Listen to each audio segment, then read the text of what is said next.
Muito bem, galera, vamos lá, 5 minutos para a gente introduzir agora o que é a força elástica. A gente aprendeu nas aulas anteriores que quando eu faço uma determinada força e gero um deslocamento, eu tenho o que eu chamo de trabalho. Eu falei do trabalho de força normal, trabalho da força peso, e agora eu venho dizer para vocês que quando você tem uma mola, pode ser a mola de um amortecedor, a mola de um sapato, a mola de um caderno, para você esticar ou para você comprimir essa mola, você tem que ter uma determinada quantidade de energia, e é essa energia que eu venho ensinar você a quantificar nessa videoaula.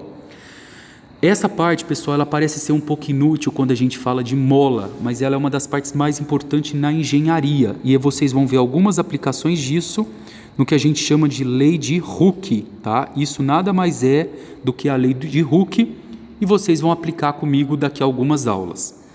Primeiro passo, eu quero que vocês olhem para essa mola aqui e percebam que ela é uma mola feita de um material um pouco mais grossa, uma mola melhor. Vamos imaginar que isso aqui é uma mola de um amortecedor.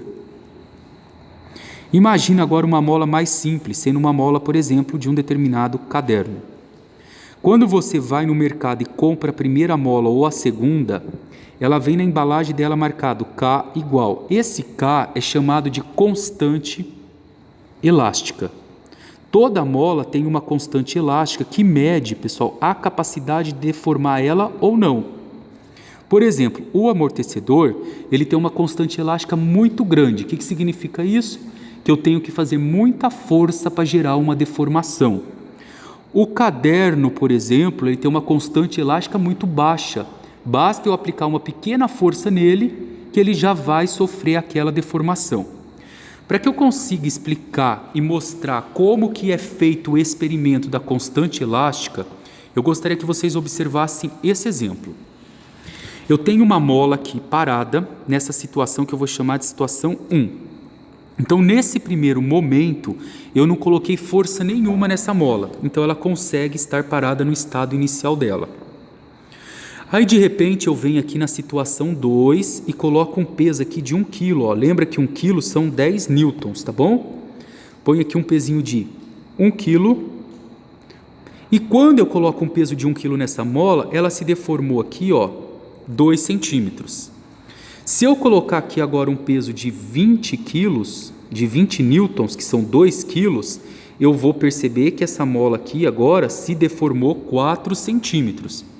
Aí você pode estar perguntando, professor, mas ela se deforma proporcional? Sim, é uma característica de toda a mola. O material é o mesmo, então ela vai se deformar de forma proporcional. E se você fizer um teste aí na sua casa e colocar agora 3 quilos, que são 30 newtons, você vai perceber que essa mola agora se deformou aqui, 6 centímetros. Muito bem. Eu posso pegar essa situação aqui simples de vida real e representar isso aqui graficamente, colocar num gráfico.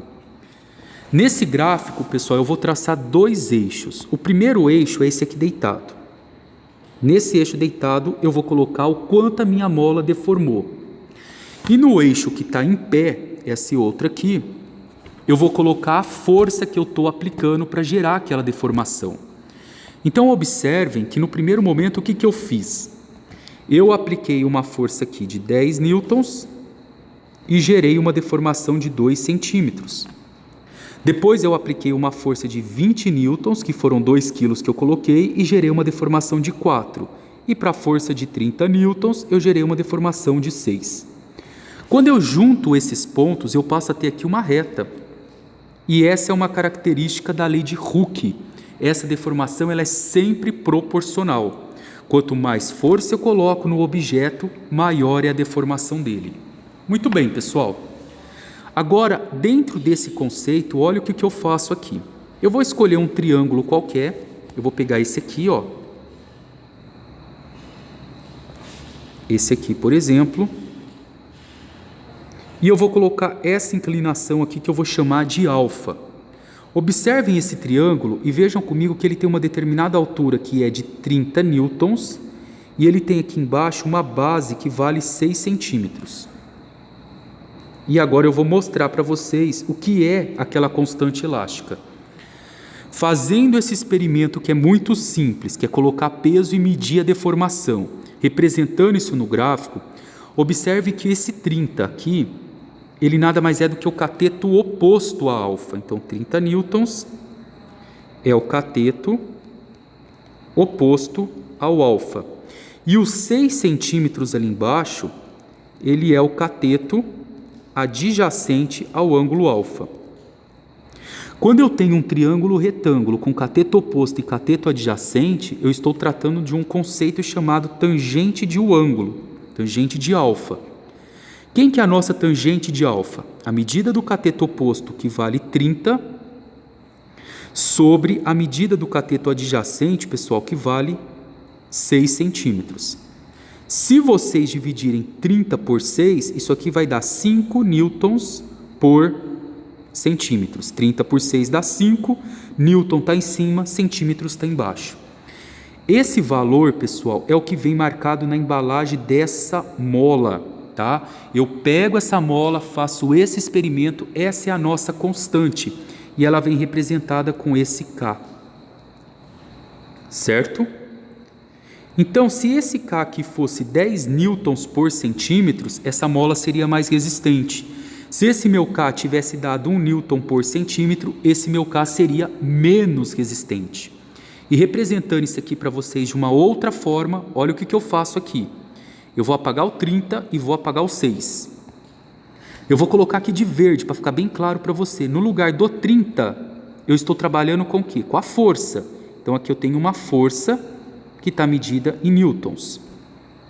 Aqui embaixo, pessoal, ó, eu tenho a deformação que a minha mola sofreu. Essa deformação em física, que é sofrida no objeto, a gente chama de X. Aqui eu medi em centímetros, mas vocês concordam que eu poderia ter convertido tudo para metro também, não posso? Então aqui embaixo eu teria um X em metros. Então quem seria o nosso cateto oposto agora? A força medida em newton. E o cateto adjacente, quem seria? O nosso cateto adjacente seria o nosso X deformação medida em metros. Perfeito. Vou trocar aqui, ó, força em newton e aqui o nosso X em metros. E aí eu acabo de dar para vocês o conceito de constante de proporcionalidade ou o conceito, por exemplo, de constante elástica. Sempre que eu tenho a força dividido pela deformação, eu tenho a tangente de alfa que a gente substitui por K. Se eu multiplicar isso daqui em cruz, pessoal, força vezes 1 dá força e o K multiplica o X. É essa fórmula que eu queria chegar com vocês. Para eu calcular qual é a força que eu aplico, eu pego a constante elástica, isso aqui vem no nosso material, que é a capacidade que o material tem de resistir ou não a uma deformação. Esse meu X é a deformação que ele sofre. E esse meu F é a minha força elástica. Força elástica. Anote isso aí com bastante carinho, que na próxima videoaula eu vou resolver com vocês 2 exercícios usando essa fórmula que eu demonstrei para vocês. Um beijo, rapaziada.